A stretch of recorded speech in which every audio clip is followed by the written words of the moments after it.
Hello everyone and welcome to the Big Reset conversation.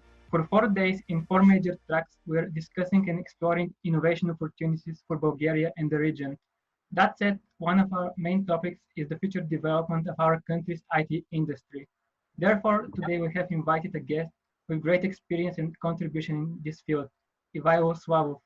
In 2010, Ivaylo co-founded BULPROS, an IT solutions company which for 10 years under his leadership grew at a very fast pace and is currently employing over 1,000 people and 20 offices across Europe and North America.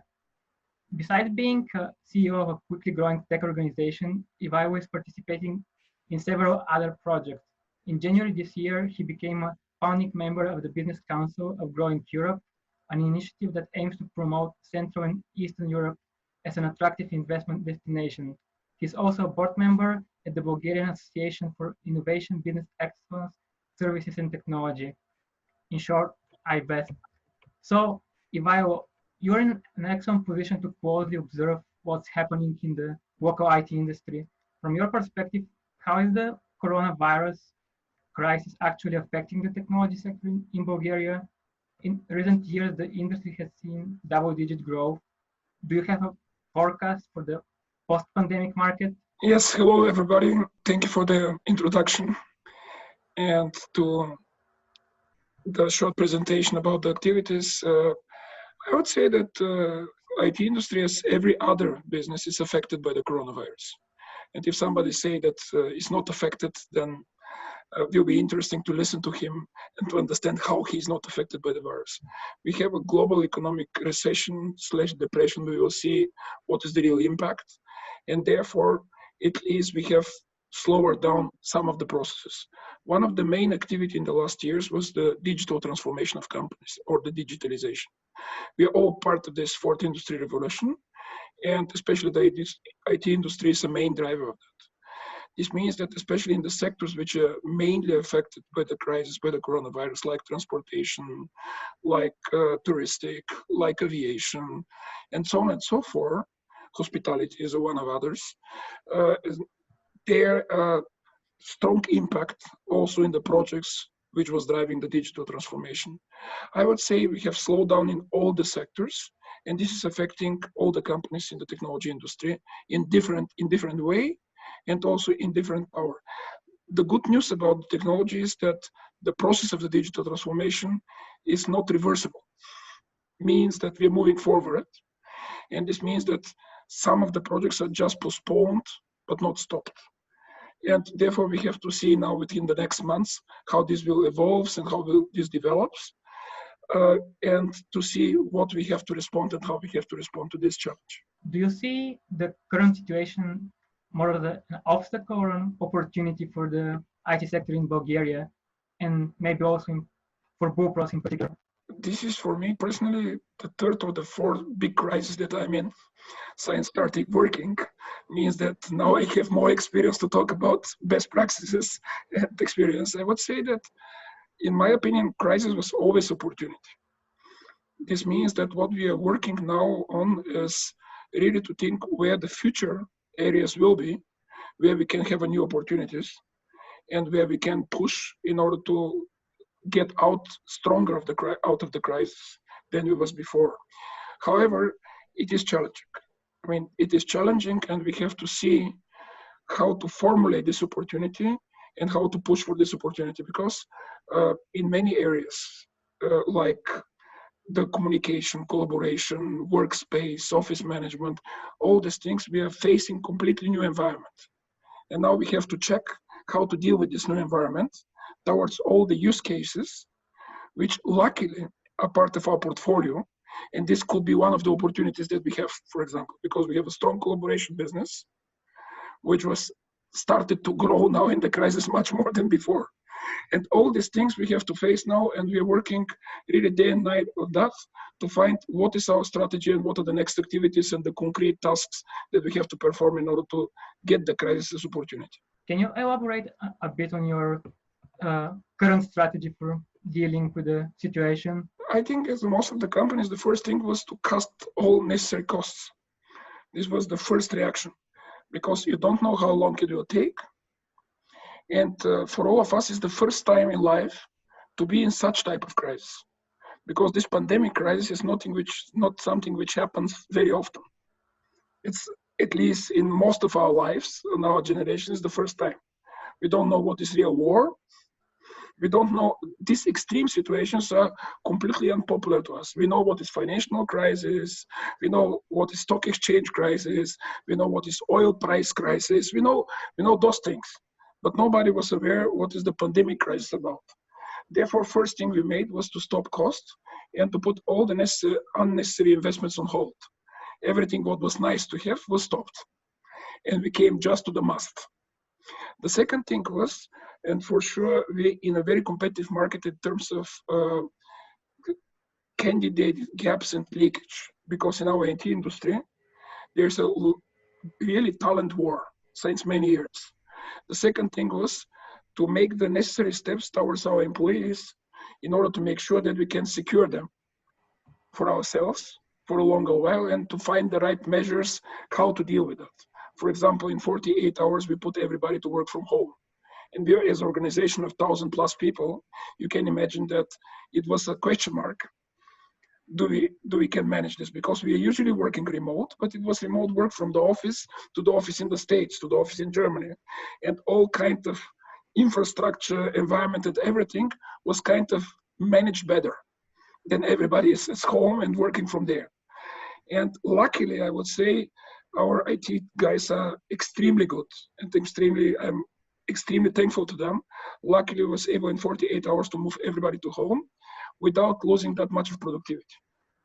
Within the time, we found out that maybe we can gain some productivity when the people have a mixed type of working from home and from the office. However, this was the second thing that we made. I mean, cutting cost, then taking care about employees in the best possible manner. And then in the last, I would say 45 days, was a real fight for order entry, was a real fight for closing new deals, because we have to prepare ourselves in order to be able to be strong in the business, in order to overcome all the difficulties which are coming alongside with such a crisis. 2 months in the crisis, can we already say what's the new normal, like how are doing business and organizational procedure changing? Maybe not just for BULPROS, but also from what you've observed about your clients. I would say we had a couple of discussions and a couple of negotiations with big clients, which I was assuming will never happen in these times. I was assuming that they will be postponed because of no possible personal meetings, because of no possible visits, travels, and so on. It was not the case. Interestingly, we was able to close some of those just with electronic signature, just by seeing ourselves on Zoom, Skype, WebEx, whatever type of collaboration environment, which means that the new normal is there. This was not normal before the crisis. Therefore, we are starting the new normal now. What are the real implications of the new normal? I think we have to analyze and we have to work on. I'm not sure that anybody can say what is the real implication of this now, because there are many, many affected areas. I mean, working time, working from home, office space, then the way of negotiating. Next one is everything becoming digital. Think about contracts which are truly electronically signed. There's no more need for creating paperwork, and so on and so forth. There's so many areas which will be the new normal. And the crisis was helping a lot to identify some of them, and also to start to define ways how to deal with it. I would say it will be in front of very interesting times for this. And I think that everybody of us will be more clever for this in 6 months from now. And before the corona crisis, the IT sector was facing the challenge of finding quality talent. In your opinion, the crisis calmed the market, and like, do you expect that now more Bulgarian specialists will return from abroad? It depends.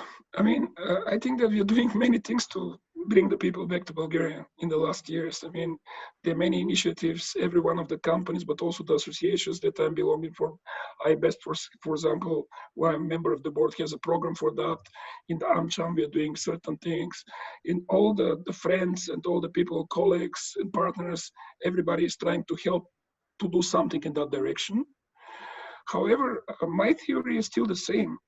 What we will have to face in the next years, and the crisis, it's just a small step in between, is we have to face the topic with migration and demographic development.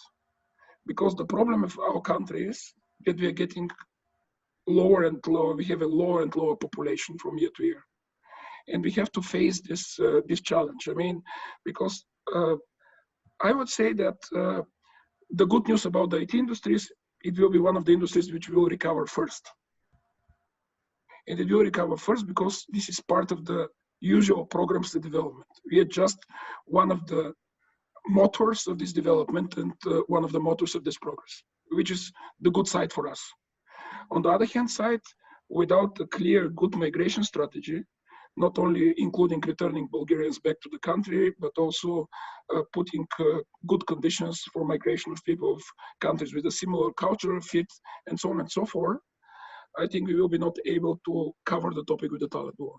Short term, because of the crisis, will be a bit easier. Because there will be some people released, there will be some companies who will fail, there will be some bankruptcy, there will be some things like this. But this is just a short-term thing. Mid-term or long-term, nothing is solved if you don't solve the demographic development problem. Do you have any ideas or positions how we can bring foreign talent to Bulgaria? I think we have, talking about foreign talent, there are more than 250 people only in the last 12 months which come to us to Bulgaria. Therefore, we do have normal, usual experience with that. It's not only ideas for the long-term development, we have usual experience. We have some gaps. I mean, we have some gaps in the blue card strategy. We have some gaps in the general migration strategy, giving permitted work for some people. We have some gaps that we have to work not only with the associations and the IT companies, but also with the government in order to make happen. I think that maybe now we will have a better possibility to work with them on the one hand side, but on the other hand side, some of the process will go slower because now we have another 100,000 people which lost their jobs throughout the crisis. And this means that all this triangle, unions, government, and business will change the perception a little bit in talking and negotiating due to the case that we have to find back jobs for these 100,000 people which remain without jobs.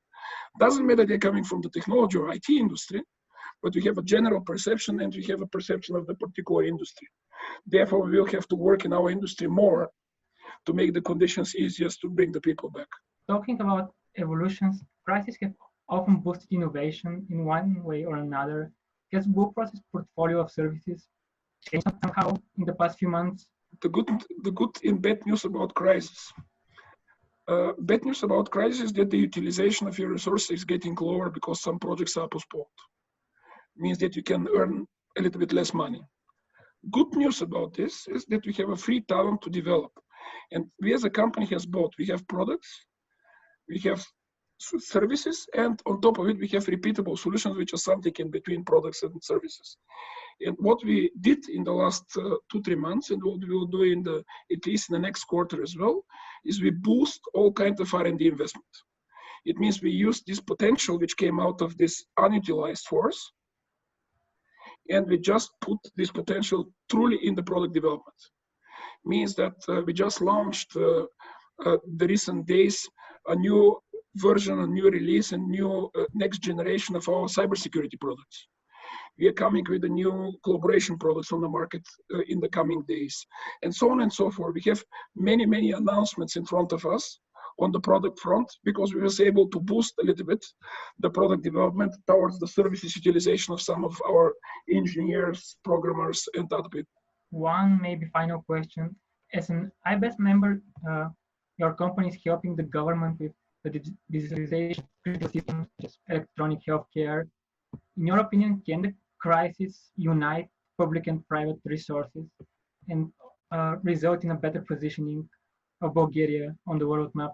The Bulgarian e-health system will help Bulgaria to be at least competitive to other markets, because we are a little bit far behind in many of these electronic services and e-government stuff than other countries are. And we know the good examples, and we are not one of the good examples so far as a country. This means that our idea and the idea of iBest and the company's iBest was, especially in this healthcare area, which is the mostly affected one of the crisis directly, to support as far we can to create a better e-health system and e-health environment for the country. And I think that the first activities are already on their way. It is challenging to work in an area which many years was kind of prepared for a big turn, but is still not done. And I hope that we can help at our best, because we have a significant number of hours that we're giving to the government as companies and association, as the companies members of the association, that we can put at least some pillars which can help to force and to bring the system much earlier to life than it can happen without those type of activities. Because without those type of activities, it's a usual RFP process, which is challenging. Then there's a lot of judgments and so on and so forth. In this way, we can make some of the pillars which will make all the next steps easier. And this is our intention with that. I think this is a good way to finish this talk. To everyone who's watching, first, thank you for being here with us. Ivaylo is also taking part in our Monday webinar that will explore further how we can turn Bulgaria into an innovation hub. Be sure to check this one out. And on Wednesday, we'll also be hosting a session for all of you that are interested in cybersecurity while working remotely. Thanks for your insights, Ivaylo. Stay healthy and hope you and BULPROS succeed in all of your future endeavors. Thank you. Same for you guys.